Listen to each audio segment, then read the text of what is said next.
Malakihan na naman ang pagbahal ng presyo ng mga produktong petrolyo bukas, kabilang ang mahigit 10 pisong taas presyo sa diesel.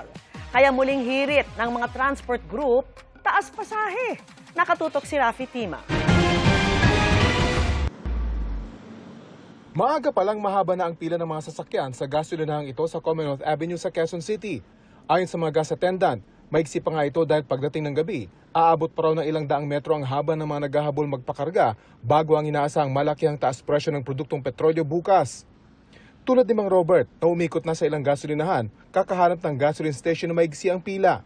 Yung ibang gasolinahan, minsan wala na, minsan puno na. Kaya nagbakasakali ako rito walang pila. Kanina, puno ron, kaya umikot ako. Ang pera ko, budget ko 200 lang talaga eh. Kaya sayang din yung matitipid ko. Si Aaron naman, ipinila na ang mga sasakyan ng kanilang kumpanya para maipa-full tank bago ang taas presyo bukas. Para sa amin, medyo malaki din eh. Kasi kung let's say 10 pesos akit bukas, di maano yan, mapapile up siya. So, Umaga pa lang, nagpa-full tank na kayo lahat. Oo. Ilan yung total na sasakyan? Nandito 4. Ayon sa Department of Energy, hindi problema ang supply ng langis sa bansa. Pagtaas ng pandaigdigang presyo raw talaga ang problema. Bunsod dyan ang muling pagsiklab ng pag-atake sa pagitan ng Amerika at Iran. Tuloy-tuloy po ang bili natin ng oil, ng petroleum, ng diesel, ng gas, ng LPG, lahat-lahat po. In fact, we are still above our legally required na 30 days. Umaabot na tayo ng halos 46 days na ngayon ng storage. Pero yung problema are the prices. Ayon sa DOE, pinakamataas na pwedeng iakyat ng presyo ng diesel ay 10 pesos and 68 centavos. 11 pesos and 77 centavos naman sa kerosene at 3 pesos and 65 centavos sa gas. Maximum. Hindi pwedeng lumampas dyan ang increase. Parang bumabalik tayo sa umpisa na naman. Tuloy pa rin naman daw ang 10 piso kada litrong discount sa mga pampublikong sasakyan.